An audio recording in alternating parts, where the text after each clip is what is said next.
This video is brought to you by Star Trek Fleet Command.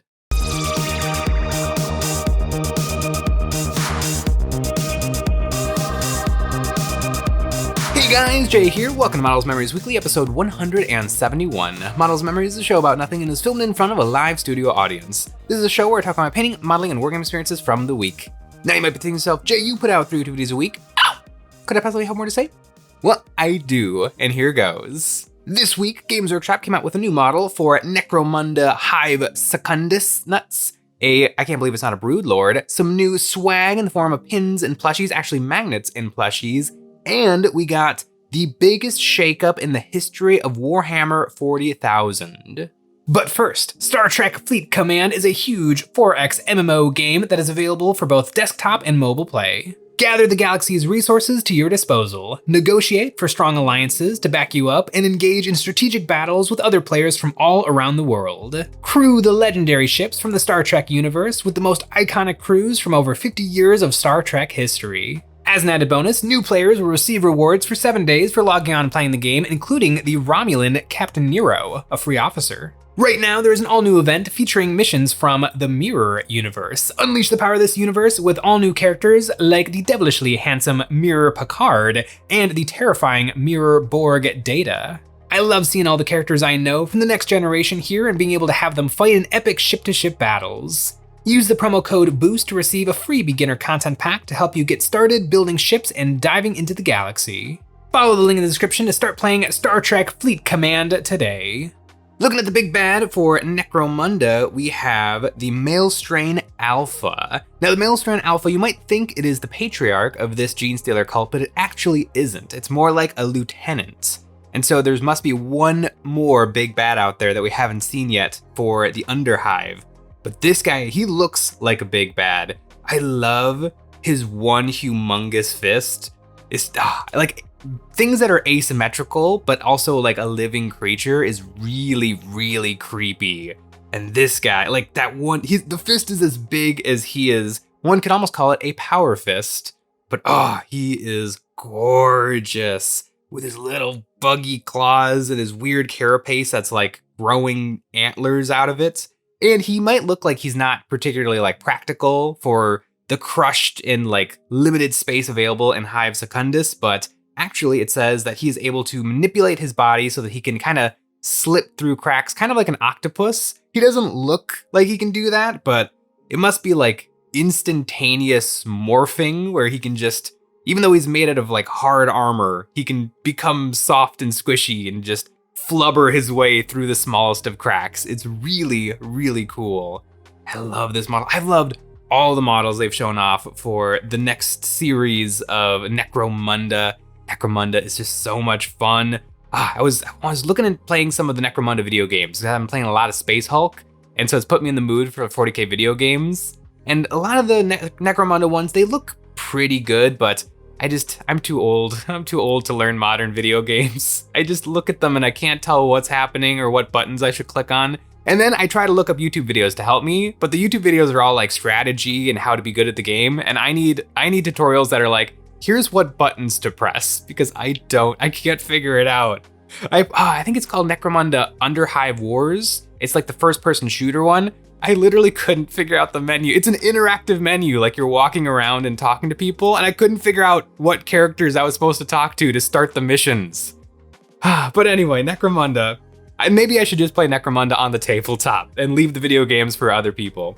But man, Necromunda, it looks so, so cool. And you know what might not be quite as cool as Necromunda? Some of the new swag available from Games Workshop. One of the new trinkets available on offer from Games Workshop is Starforged Imperial chapter banner magnets. So these are good to put on your fridge or on a toolbox. And I thought, these are actually pretty cool. They look like the official chapter banners that you can see like when you actually look at the Codexes for Space Marines. These are neat. And then I saw the price. 27 bones for one of these suckers. I don't even get it. Like, I feel like swag should be cheap. I sort of kind of understand the models being really expensive because they're a very specific thing that only Games Workshop does as well as Games Workshop does. But like you can get really nice magnets on like Etsy or Amazon for peanuts. Like, you can get some really, really fun stuff. These are fine, but they're not $27 fine. And there's not a Black Templar one. So I don't even know why they're selling them, because they don't have the best Space Marine chapter available. Although the Imperial Fist one is pretty darn cool. I love Dorn. Good old fashioned Dorn the Primarch. All that's left of him is his fist, probably. Although he's probably still out there somewhere in the 40k galaxy just missing a hand. But I like the Imperial Fists a lot, but not as much as the Black Templars.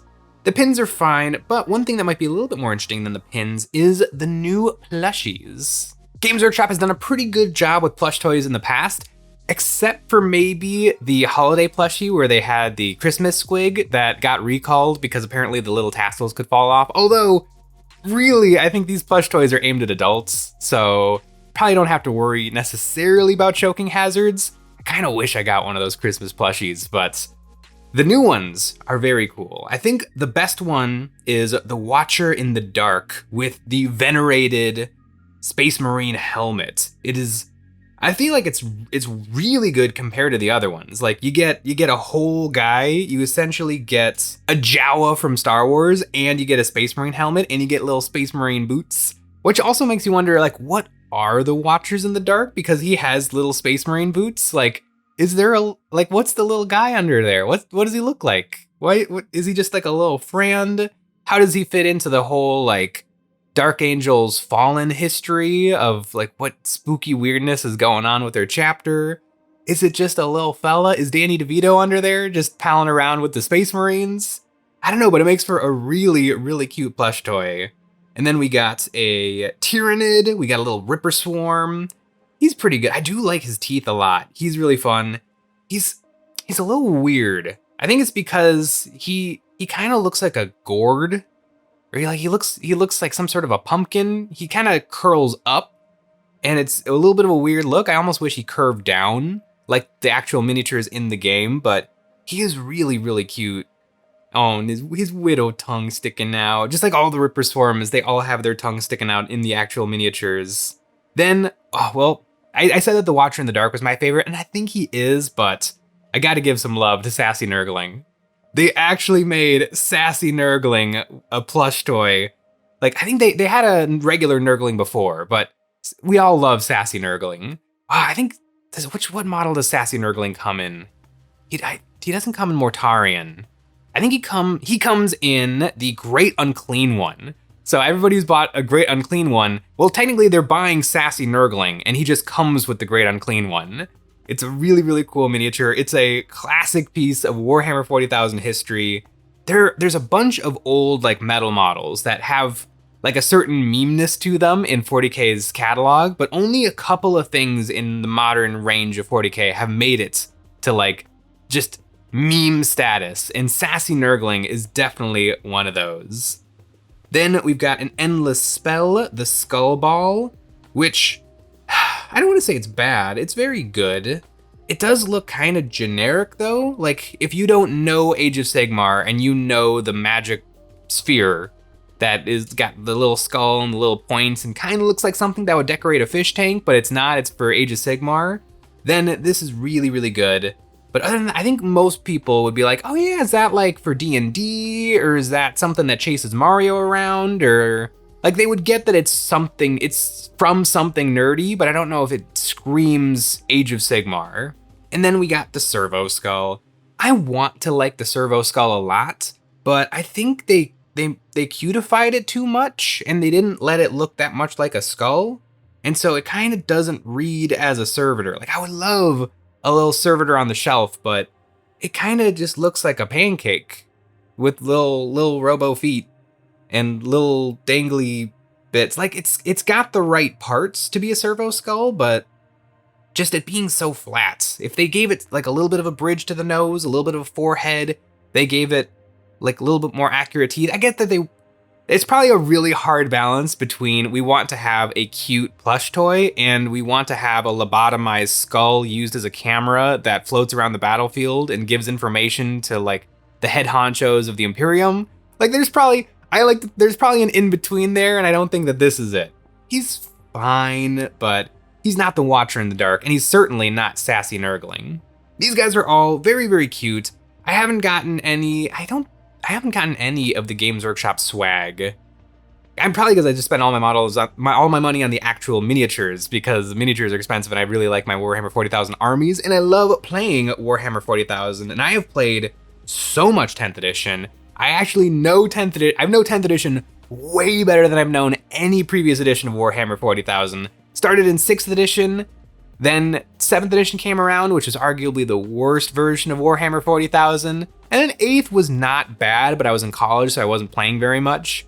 Like in 6th edition, when I was just a kiddo, we would just bring whatever models we had and then line them up and march them at each other and make them fight, which that might be the peak of how to play Warhammer, because I don't know if I've ever had quite as much fun as, you know, those days on a weekend in between, you know, on a school night probably, just playing endless hours of getting all the rules of Warhammer 40,000 wrong.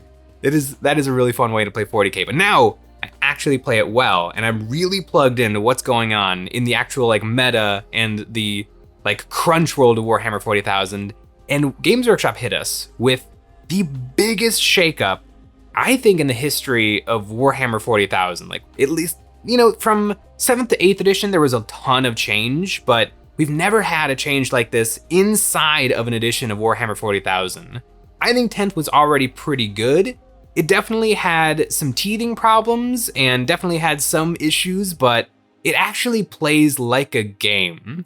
And an incredibly complicated game. That's kind of how 40k is. Like, there's tons of board games and tons of other tabletop games that I really, really like. Mantic's Dead Zone is probably my favorite skirmish style game. Star Wars X-Wing, RIP, is probably my favorite war game that I've ever played. Especially like the 2015 X-Wing was the greatest war game ever made. So I kind of fell off after 2nd edition, and it seems like everybody kind of fell off after 2nd edition, but Warhammer 40k 10th, I'm really, really enjoying, and the changes are wild.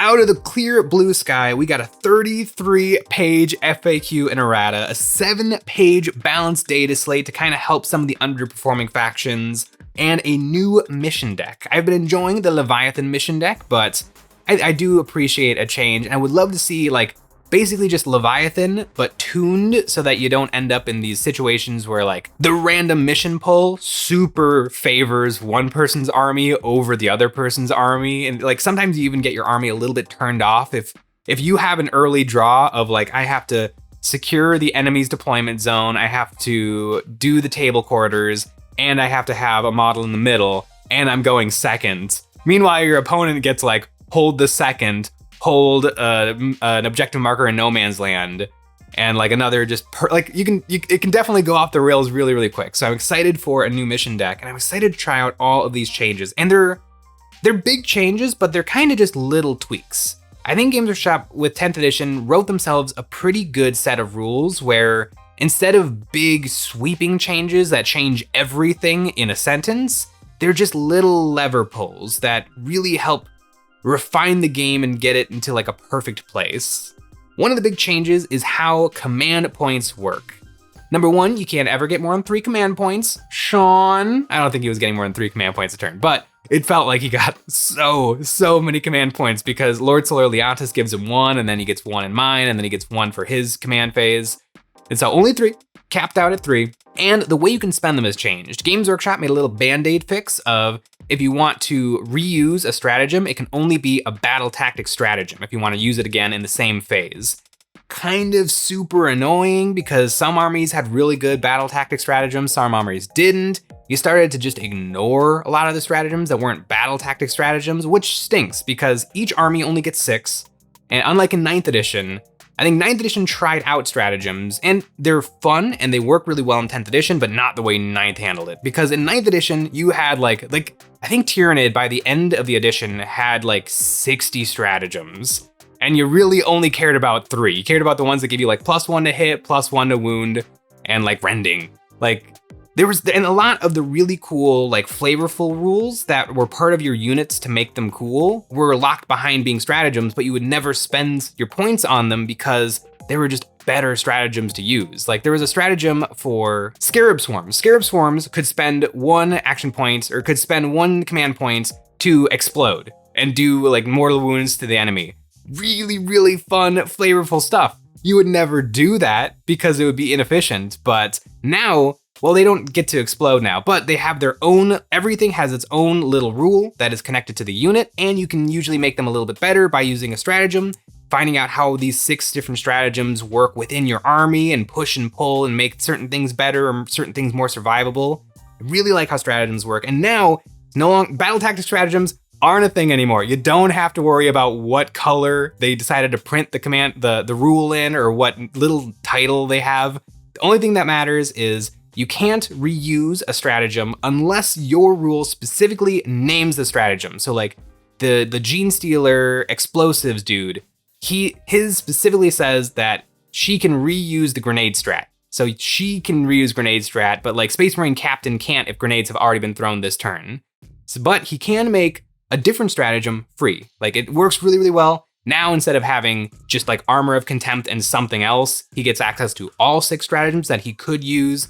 Really, really like that change. It feels like a big change, but it's kind of a little change. And there were some other little changes that I really, really like. One thing that was really surprising is pivoting is now a thing in the game.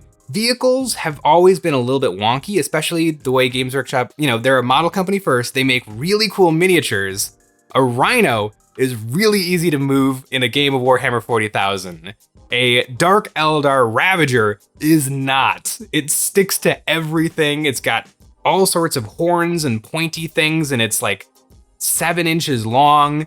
It's really hard to move, so usually you would just kind of fudge it and be like, I want to move over there. And so we'll just sort of squeeze on by some terrain and do a little shifty shift and a little Tokyo drift action. Now you actually measure a pivot, but once you start pivoting, anything over 2 inches is fine. So if you want to like pivot 2 inches, move, pivot 2 inches, move, pivot 2 inches, like you can do that.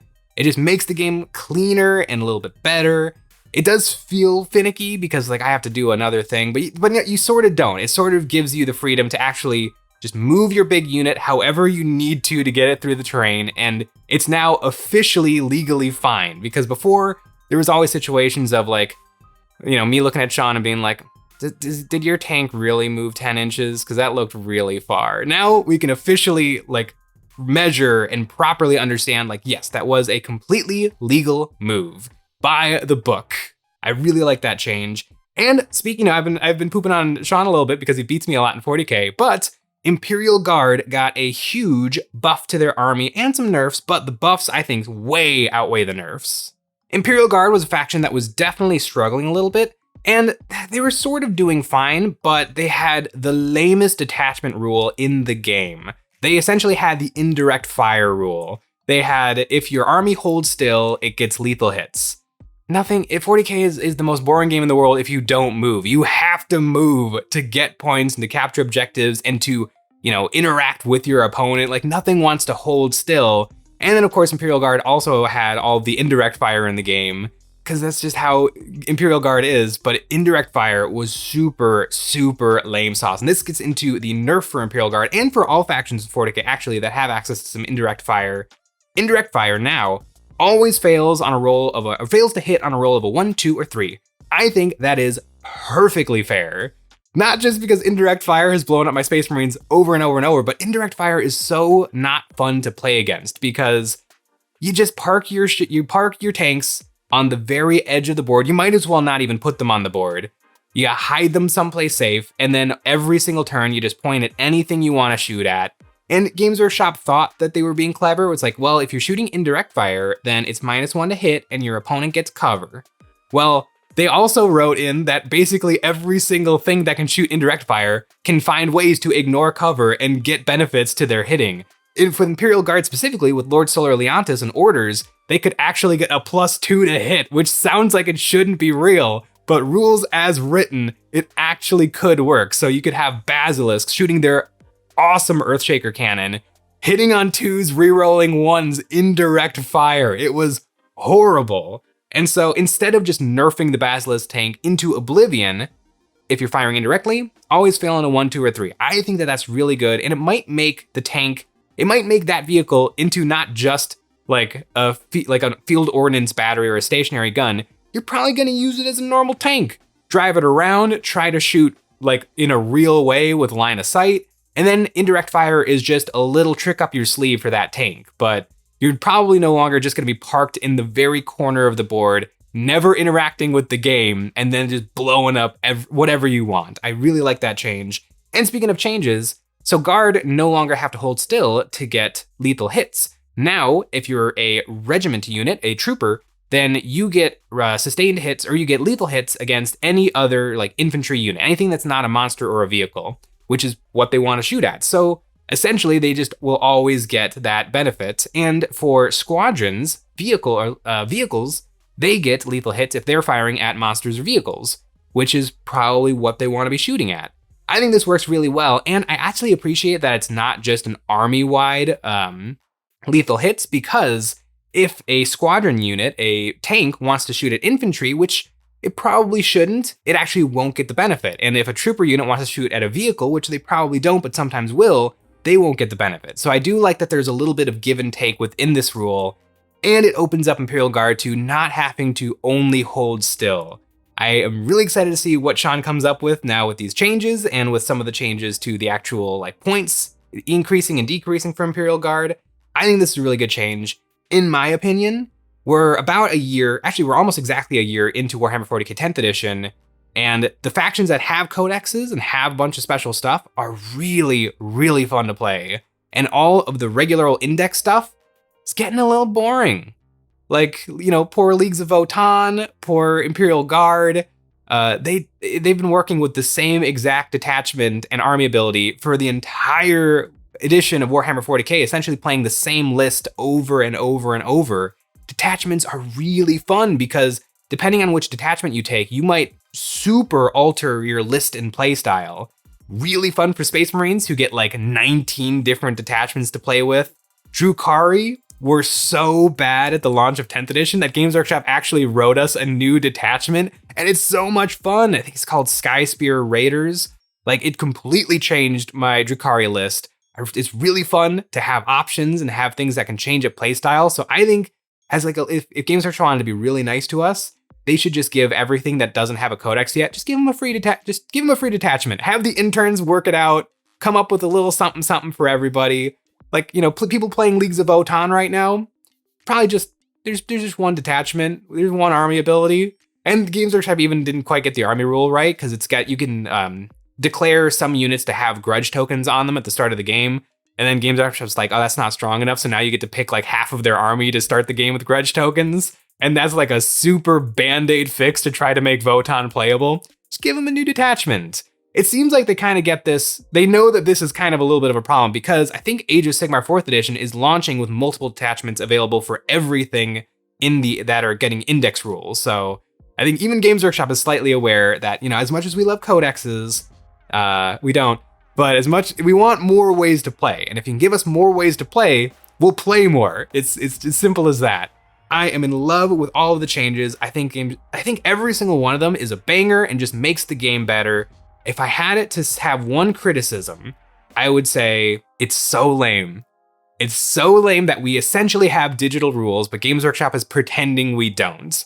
There's a 33 pages of FAQ and errata for 60 pages of core rules. Just put them into the core book. But Games Workshop likes to pretend that the physical book we all got with Leviathan has value. And so they're like, no, that book is perfect and still available to buy from our web store, but you should also download the 33 pages of errata and cross-reference every time you want to play. And you also have to look at the data slate, and you have to look at the Minotaurum Field Manual version 3.6.5.5.8. Like, it's getting a little bit ridiculous with the amount of paperwork it takes to play 40k, when we all know, because we were here at the launch of 10th edition, when essentially all the rules were free and digital. It would just be so perfect. Just let there be a physical rulebook, let there be physical codexes, but have digital versions that automatically perfectly update with all the new rules so that we never have to cross-reference. We can, maybe like on the week after a change, have two PDFs, one with like highlighted changes and one that's just got the changes baked in, so that, if you're a returning player, you can see what changes were made, but if you're a new player, you can just get the most current, up-to-date factual rules. There should never be a situation where you're reading a 40k rule that could be wrong or incomplete. That should be an incredibly simple thing, but it seems really hard for Games Workshop to do because they want to continue selling us books, and it's poopy. But you know it's not poopy. That's right, our Patreon. Over there, we have a fresh terrain set every single month, and this month we have the Dark Elf Encampment. Soar through the air in the Marauder and then set up camp with the Pleasure Tents, Arena Walls, and the Pleasure Portal. This is a set of characterful terrain pieces and wonderful accessories for the discerning elf. And if you always want to be up to date on the goings on here at EonsOfBattle and be entered into our monthly giveaways, this month we're picking 3 followers to receive this month's terrain. You can follow the link in the description to sign up to our newsletter. All of these changes for 40k are super fun, super flavorful. I really like them. I'm excited to play 10th edition, and I just really like these changes because I've been playing games of Space Marines and Space Marines and Space Marines and Space Marines, and now with these shakeups, I'm excited to play Space Marines again because I really want to feel what 40k feels like with all of these changes. Let me know in the comments below what changes you are most excited for, and did your army get better or get nerfed? Probably not nerfed. What got nerfed? Maybe Grey Knights a little bit and maybe Death Guard a little bit. And the Guard, but Guard are fine. Some Guard players are sad, but you shouldn't be. Your army got a lot better. Thanks for watching.